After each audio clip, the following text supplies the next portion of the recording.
In the summer of 1934, Hitler had been chancellor about a year and a half, but there was still quite a bit of opposition to Hitler within the borders of Germany. Not everyone was enthralled with his methods of governing. There were some people who were thinking, well, maybe this isn't the guy for the job. The Night of the Long Knives was probably the most significant single episode in Hitler's rise to power. The 30th of June, 1934. The date German freedoms and the rule of civilized law died at the hands of Adolf Hitler. In the hours that became known as the Night of the Long Knives, he murdered his way to dictatorship.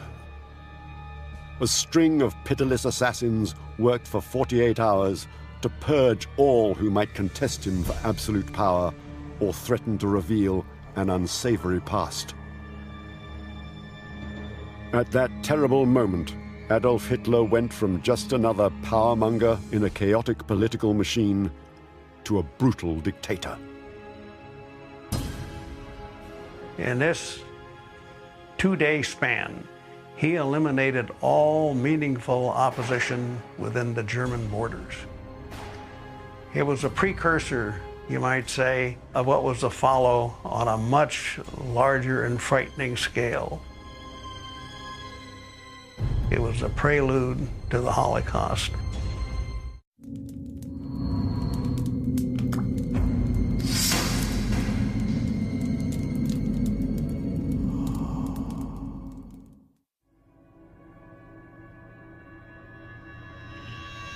Germans, safe in their beds on the night of the 30th of June 1934, were not aware that a great disaster was unfolding outside. SS and Gestapo men sped to well-mapped destinations with lists of the doomed in their hands. They pounded on doors and led away bewildered people who would not be seen alive again.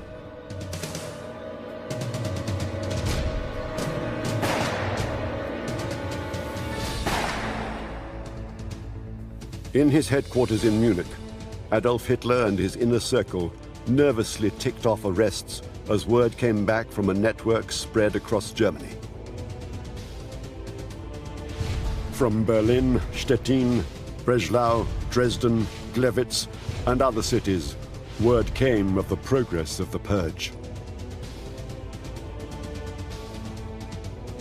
By 10 o'clock in the morning, lists of those arrested were growing, and Hitler authorized the next step.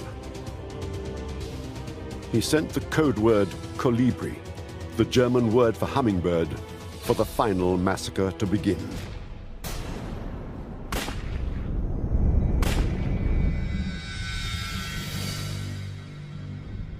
The tension grew as Hitler manned the telephones with his co-conspirators Rudolf Hess, Joseph Goebbels, and Martin Bormann. His dream of consolidating absolute power hung on the success of the plan, neutralizing anyone he perceived as a potential threat. He was really on the knife's edge at all times. The army might have chosen to assassinate him, the communists might have chosen to assassinate him, people within his own party might have chosen to assassinate him. But he had some sort of a gambler's luck. In another headquarters in Berlin, the rest of Hitler's men were in action, with Hermann Göring, Heinrich Himmler, and Reinhard Heydrich in command. Hitler took pride in his brilliantly assembled death teams. It took Hitler 13 years to work his way to the top. But along the way, he had help from a small group of men who all shared a common characteristic. They were absolutely pitiless. One of Hitler's early biographers, Conrad Hayden, he described this cabal as beasts of prey, and that would not be an inaccurate assessment. During the killing spree, Göring is sitting at his desk in his ministry, a clearinghouse for all the murders, with his aides in there. And they're drinking beer and eating sandwiches and laughing, and there are shouts of raucous laughter coming from the room while these reports are coming in of people being killed. As the reality of their success grew with each assassination, Hitler and his cohorts came closer and closer to the absolute power they craved.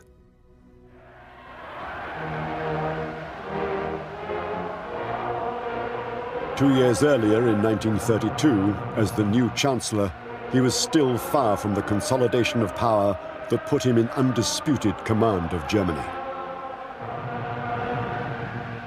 President von Hindenburg had reluctantly chosen him as the only man strong enough to produce a workable majority in the Reichstag. He's the chancellor. The president has the major power in Germany. The chancellor is a political appointment that rotates based on whichever party seems to have the edge. When Hitler took power, he won less than 50% of the popular vote. And he assembled a cabinet of unity, as it was called. It was a very fragile cabinet. Others in the cabinet seemed more powerful than this former Guttersnipe.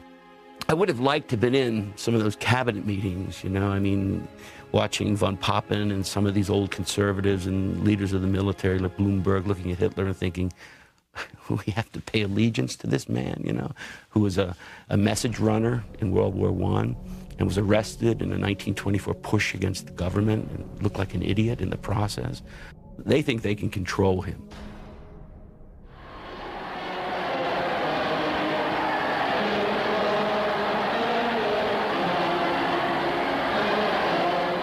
The crowds cheered themselves hoarse. They could not see the disaster that lay before them. Neither could the men who had helped Hitler arrive at this position, from which he would kill them.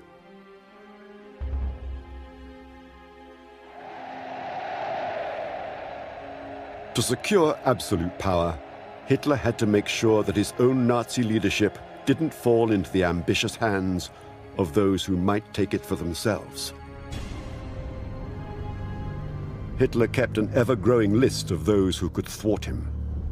There were recent additions, acquired during his battle for the chancellorship. Gregor Strasser was a powerful rival in the party and a socialist with views opposed to Hitler. Kurt von Schleicher was a general who tried to split the Nazi party by offering the chancellorship to Hitler's rivals. But Hitler's fears focused on a far more potent colleague.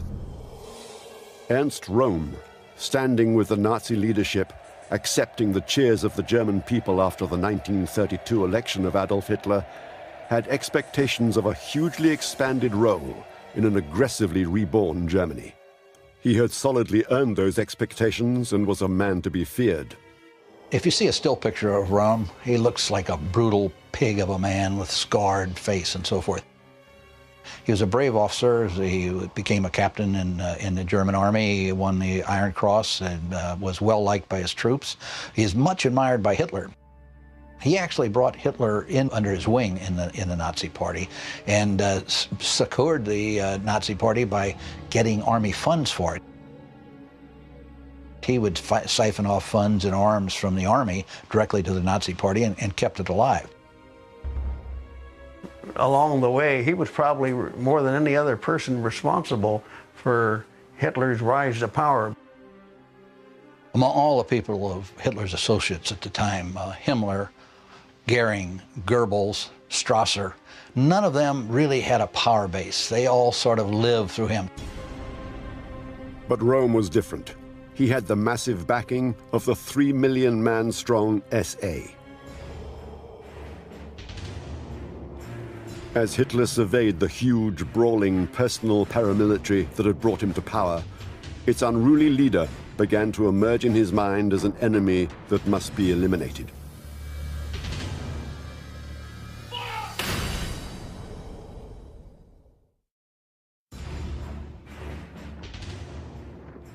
The vast SA, Sturmabteilung, battalions, and its volatile leader Ernst Röhm were not happy to be subservient to Adolf Hitler. Although he was now Chancellor of Germany, Hitler saw his rise to absolute power threatened by the very force that had been created to protect his rise. he had the practice of having strong-armed soldiers come in and just beat the hell out of anybody that heckled him. And this seemed like such a good idea that they realized that they really needed an association, sort of a storm battalion to serve as a functionary to clear halls, and not only to protect Hitler from speeches, but to go in and interfere with the speeches of competing politicians. So this is almost perfect, because here you have these German soldiers, they don't have a job, they're home from the war, they go to a place where there's a lot of beer, and at the end of the evening they could beat the hell out of somebody. I mean, it really appealed. Hermann Goering's charge to the SA on its police powers left the brutish ex-soldiers in no doubt about their authority. He said, "Those who do their duty in the service of the state, obey my orders, and ruthlessly use their guns when attacked can rely on my protection. A bullet fired by a policeman is a bullet that belongs to me. If you say that is murder, then I am the murderer." The SA strengthened Hitler's power in the guise of restoring order. He uses the SA, itself a disorderly organization, to crush the communists and labor unions who are demonstrating in the streets for workers' rights and striking fear in people's hearts. After an SA brute named Edmund Heines had engineered a savage and open killing of a political opponent, his trial typified the emerging reign of sanctioned murder. Huge crowds gathered to support the defendants at the trial.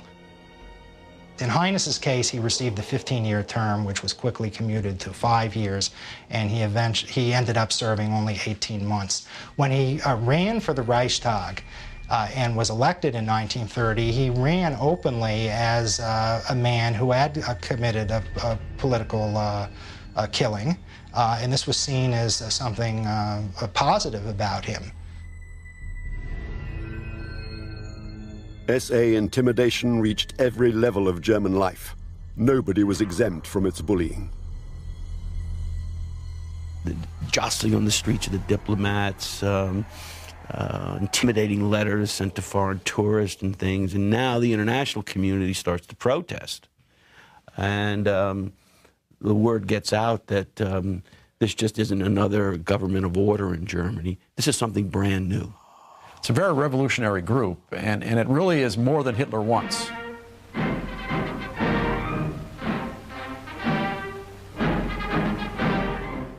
Within the SA, a Rem cult developed, like the Führer cult within the Nazi Party, where Rem was seen as the true leader, and Rem was seen as the man that best represented the interest of the SA. And Rem himself was, he was in a treasonous mood, there's no question about it. He was disgruntled himself, and he never saw himself as a subordinate to Hitler.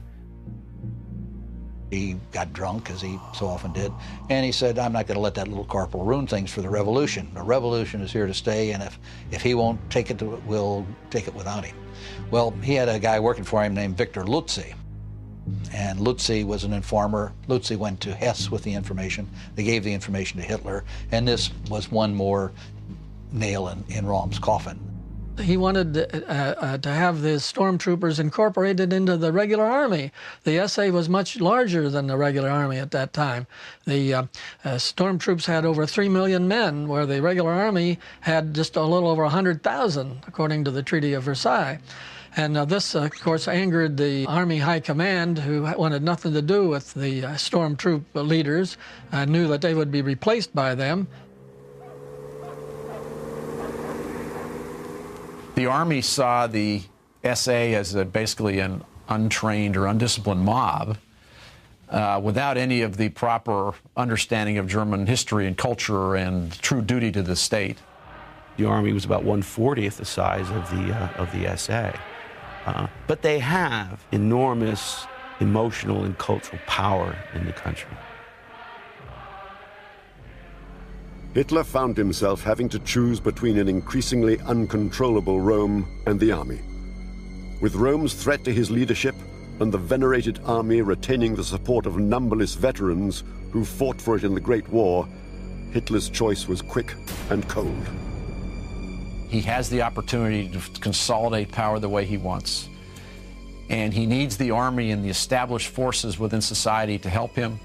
He can't afford to have the SA's turmoil and indiscipline threaten either the army or the German economy.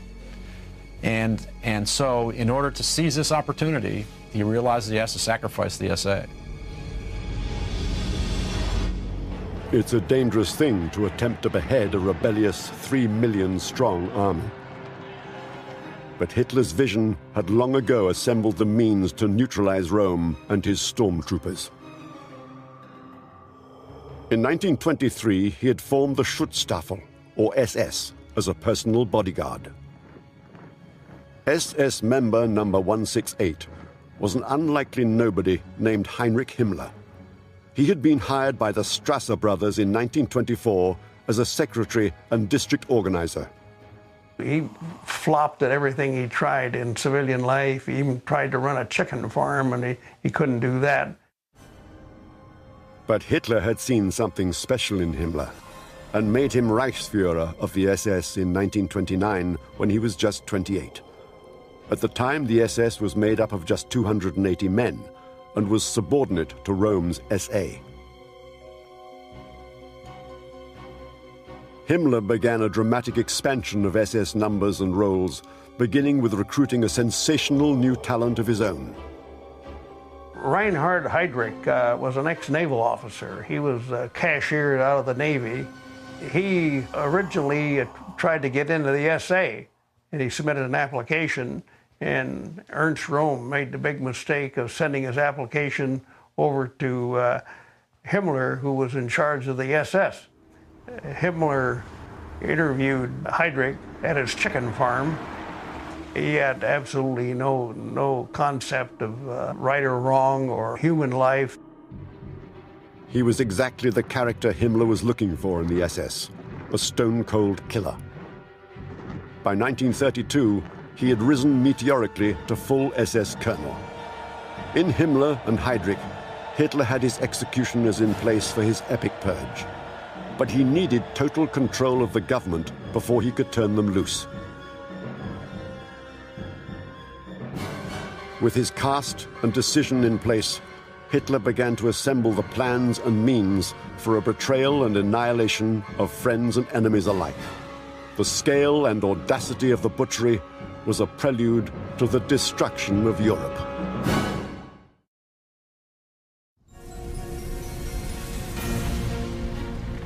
On the evening of the 27th of February 1933, an arsonist's fire destroyed the Reichstag.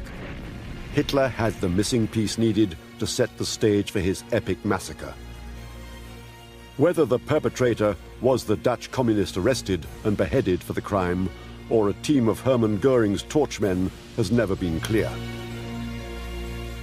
The very next day after the fire, Hitler calls on President von Hindenburg with a very carefully worded decree,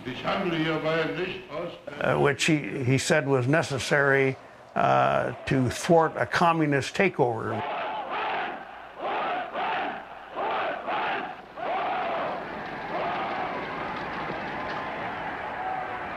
He stampeded the president into signing this decree, which suspended civil liberties for everybody in Germany.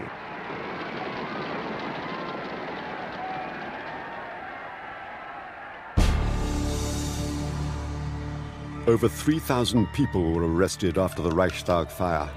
Not only communists, but opposing social democrats and pacifists.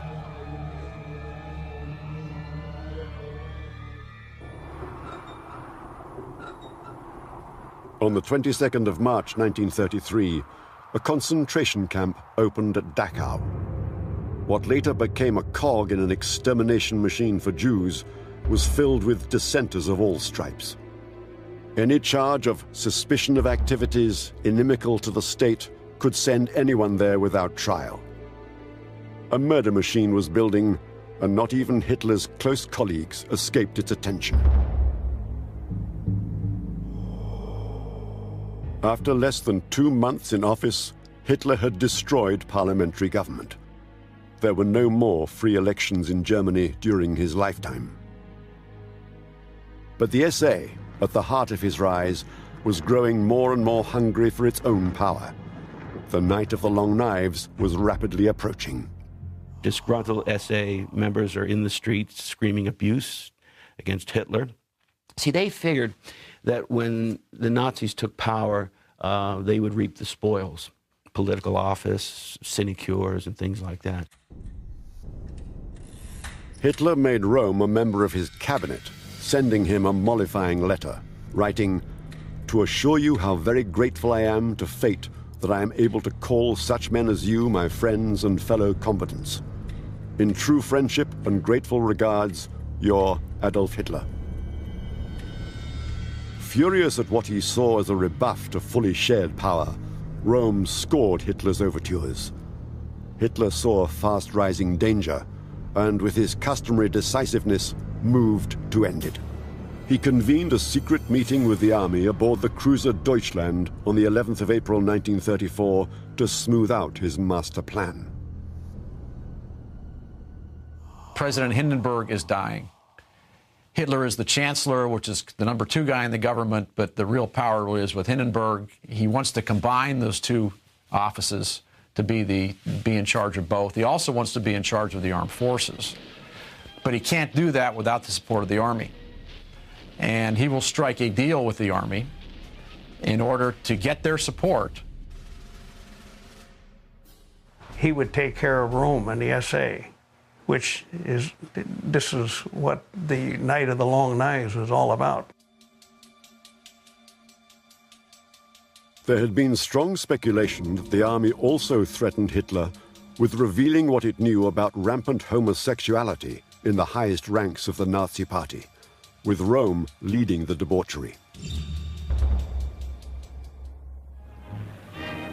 The arrogant power of the SA let them live out a lifestyle largely hidden from the German people. In the SA community, the Greek ideal of masculine homosexual supremacy and militarism was richly realized.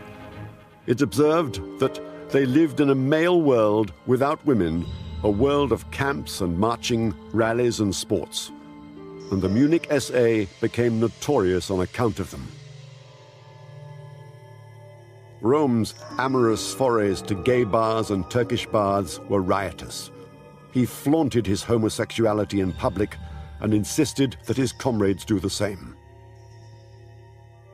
Himmler stormed, "Does it not constitute a danger to the Nazi movement if it can be said that Nazi leaders are chosen for sexual reasons?" None of this was overlooked by Hitler, but he withheld his denunciation of homosexuality, perhaps wary of his own links to it, until the fast-approaching right time. From them and the discriminated provisions. Disturbing challenges to Hitler's advance to power appeared to goad him into action. Vice-Chancellor Franz von Papen went over his head to make an astonishingly brazen speech that threatened to destroy progress. He came out and said we should get back to the old ways, we should restore the freedom of speech, we've got to get away from these bloody means. The world by conquering ourselves with the help of God in a spirit of solidarity for the sake of the common weal. And it was an astounding speech written by, not by him, but by a man on his staff. And of course, when Hitler heard about it, he was furious. Goebbels seized the newspapers and wouldn't let them be distributed, but the speech got out. Von Papen was a personal friend and neighbor of the president, so Hitler was concerned that if it ever got to the point where the president would declare martial law, he'd lose everything he'd ever worked for. There was even more trouble taking shape to speed events.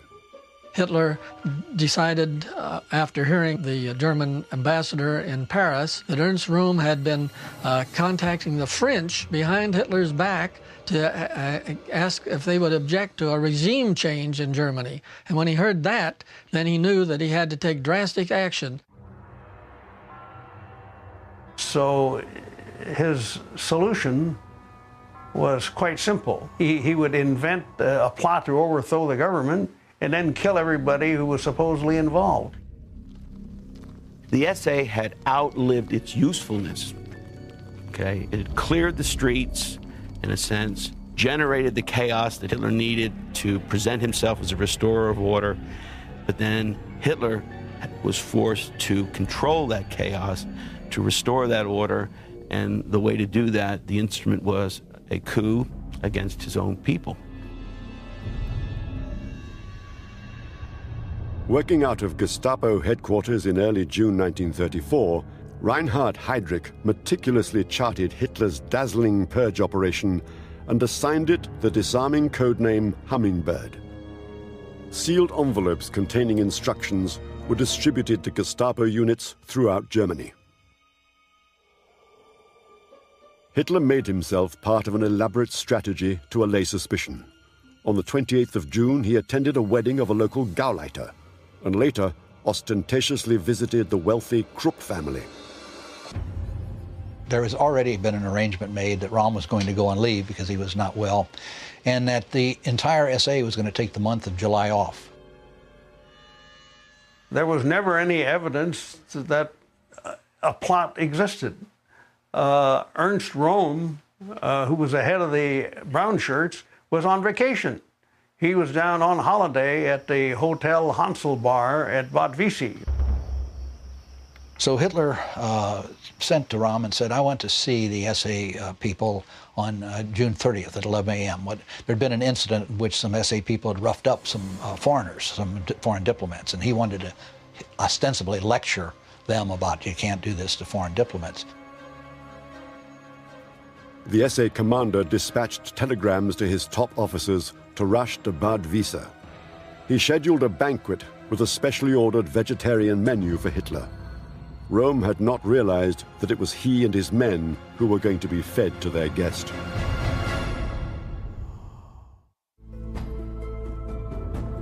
The execution of the Night of the Long Knives proceeded brilliantly, with crispness and utter surprise. This plan for arresting Ernst Röhm and his SA High Command was not thought out for months and weeks in advance, but actually was arranged in a matter of days and hours, and was pulled off with just a handful of police. The 30th of June, 1934, 4 a.m. A Junkers 52 trimotor touched down at Oberweissenfels aerodrome outside Munich.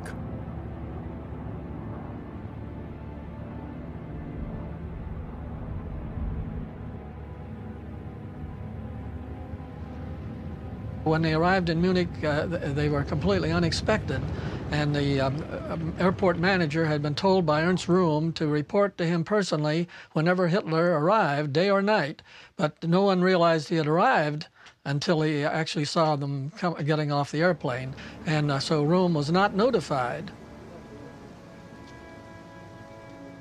2 cars sped Adolf Hitler and a handful of troops to the Hanselbauer Hotel in Wiessee to begin the Night of the Long Knives. Hitler, a loaded pistol in his pocket, trusted this critical part of the plan to no one but himself. They arrived at 6 a.m. just as the stormtroop guards were changing, and most of them were asleep in the basement, and the guards at the door had gone downstairs to waken the new shift, the day shift. And so Hitler was able to enter the hotel, and then his escort arrested and locked up the guards. I got the hotel manager out of bed and looked on the guest register to find out what room that Ernst Röhm and his companions were in, and immediately went up to the second floor, pounded on the door. They were apparently having a party that night, the SS members, and many of them were, avowedly homosexuals. There was a lot of debauchery going on. Hitler goes in, says, "You're under arrest." Goes to the next room, finds Röhm's deputy Hein is in there in bed with his chauffeur, and is disgusted by that and orders them arrested. Unspoken was the fact that Hitler had known from the earliest days of the widespread homosexuality at the top of the SA.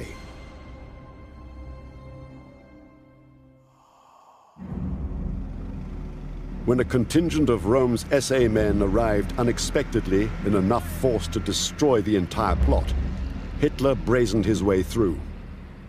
Here come some SA troops, two big loads of them in personnel carriers, armed. And Hitler walks out and says, turn around, go back, you'll be disarmed on the way back to Munich and placed under arrest. And these guys accepted.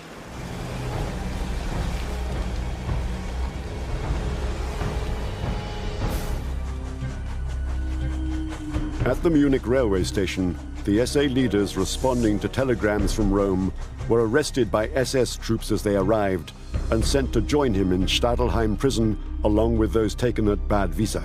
And once Rome was out of the way, that's when Goebbels picked up the phone in Munich and calls Göring in Berlin and utters the code word Kolibri. With that, the signal for an arbitrary mass butchery of unconvicted German citizens had been given. The death list had enormous range and included the Munich and Berlin SA leaders August Schneidhuber and Karl Ernst. The army lost General Ferdinand von Bredau and the priesthood Father Bernhard Stempfel. Dissident writer Walter Schott and journalist Edgar Jung were murdered. Dr. Erich Klausner paid the price for writing the Van Papen speech, and Gustav von Klar died because he had once given evidence against Hitler in the Putsch trial. Dr. Wilhelm Schmidt died in error, and the Nazis apologized. In Berlin, Heydrich was in his element on the night of the Long Knives. He relayed orders to teams of killers poised throughout the Reich, using the telephone and the Gestapo teleprinter network. This is an operation where the SS really establishes itself as the prime tool for Hitler in the future. They're going to be the loyal political tool that he's been looking for, that the SA did not provide for him, the SS will. One of the principal executioners used by the Nazi leadership in the Night of the Long Knives was Josef Sepp Dietrich, who was an SS commandant, who was the head of Adolf Hitler's bodyguard. Sepp Dietrich led the execution squad at Stadelheim prison that shot to death 6 of the top SA leaders during this purge of June 30th, 1934. Dietrich had them executed by a squad, announcing to them in their cells, one by one, that they had been sentenced to death, and then exclaiming Heil Hitler, and having them taken out and stood in front of a wall. Rotating teams of riflemen formed firing squads whose killing continued almost non-stop over 2 days. Oddly, Rome, the main target of the Night of the Long Knives, came closest to escaping its deadly reach.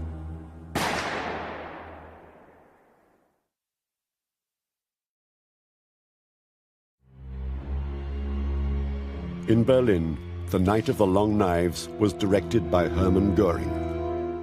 Göring led the SS into SA headquarters and ran through the building, repeatedly pointing and shouting, "Arrest him! Arrest him!" All those pointed out were doomed. 150 SA leaders had their names called out 4 at a time. Those called were marched to a brick wall, their shirts torn from them, and a charcoal circle drawn around their left nipple. Those not yet called watched their own approaching fate through the window as blood, flesh, and bone splattered the wall behind the shootings. Special enemies like Kurt von Schleicher and Gregor Strasser got special treatment. In the case of Schleicher, the 2 men with long trench coats came and knocked on the door, and the servant admitted them, and they walked into the room where Schleicher was sitting, and they said, "Are you General Schleicher?" And he said, "I am." And they shot him, just pulled out their Walther pistols and put bullets into him.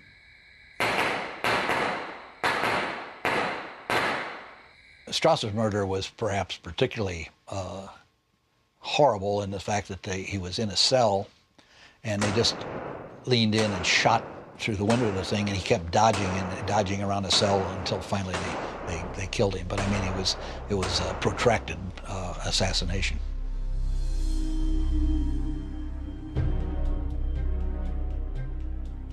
As the death count grew, they may also have been covering up Hitler's sexual history.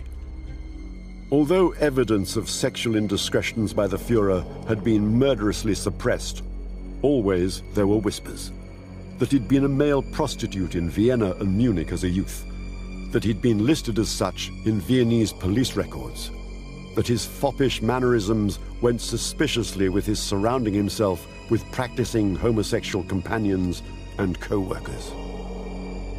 The homosexual Röhm had once made him a protege. Maybe Röhm had to die not only because he had too much power, but because he knew too much about Hitler's past. Adolf's history with women was equally troubled. Back in 1931, Hitler was having an affair with his young niece, Geli Raubal, and she ended up supposedly committing suicide. Her death was under very peculiar circumstances. She was found laying on the floor of her room, dead in the morning, and she had had a violent argument with Hitler the preceding day, and he claimed that when she died that he was out of town. But this was refuted by the proprietor of a tavern, who said that Hitler and this girl had been at his place of business the preceding evening, and they had left after midnight.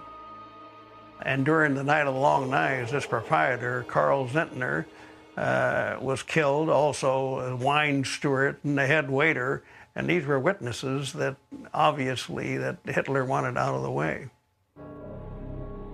On the Night of the Long Knives, many of the top SA leaders were killed, many of them arbitrarily.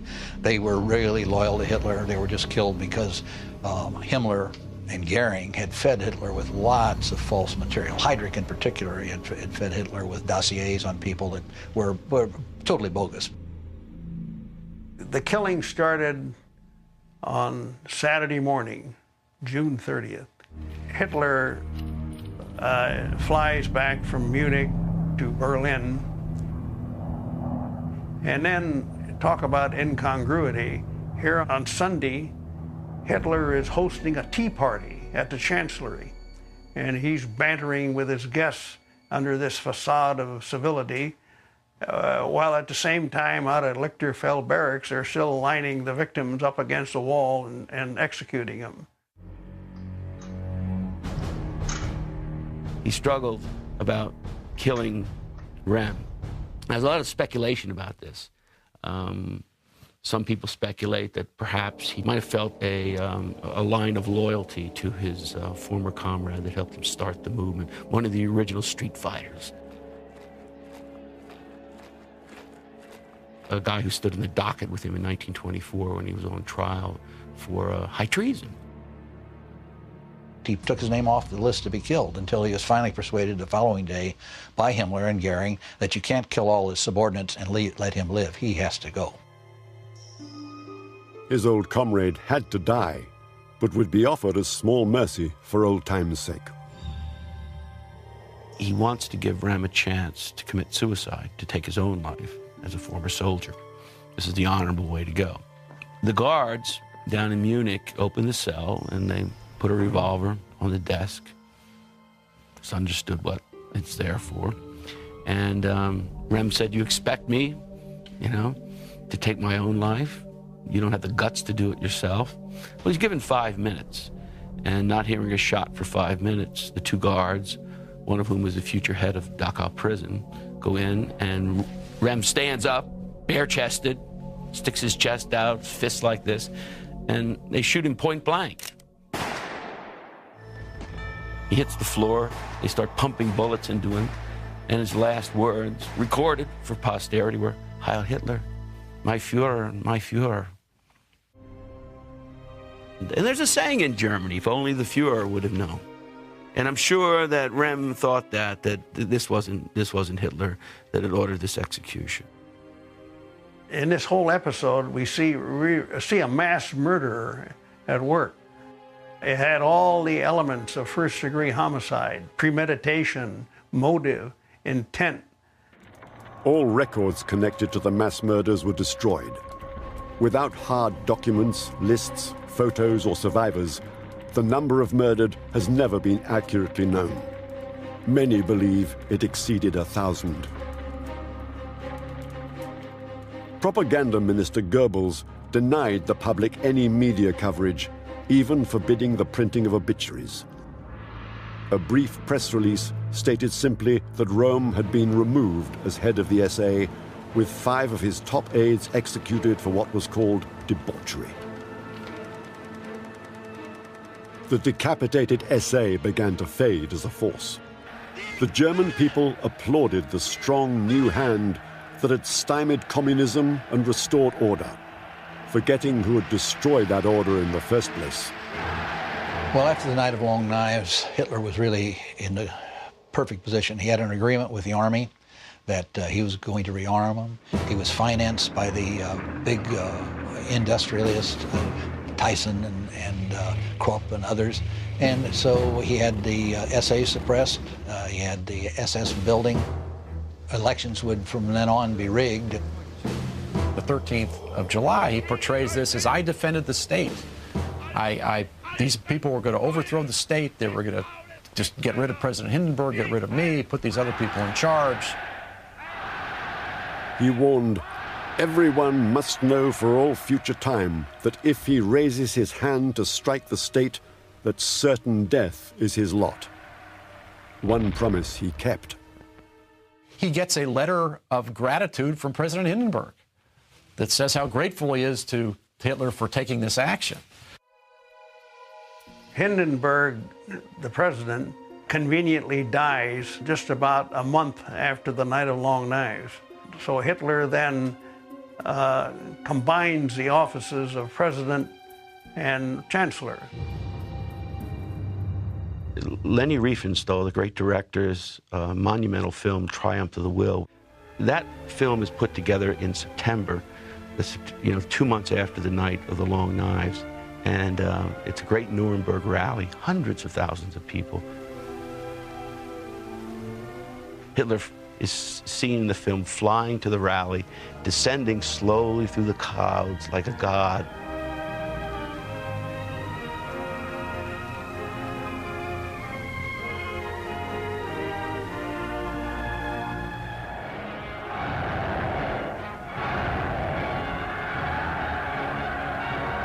And you just see the faces, and they're exalted.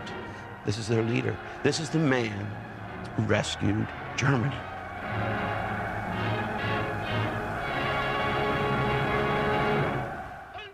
All the members of the armed forces are forced to take an oath pledging allegiance not to Germany, but to Hitler. Now he was in a position to start expanding the borders of Germany, in violation of the Versailles Treaty, which was really thrown into the ash can as far as he was concerned. At the time, the rest of the world remained oblivious to the slaughter of the Night of the Long Knives. More ominously, they did not seem to see that this cruel night handed a homicidal maniac total dominance over a mesmerized people and a growing war machine.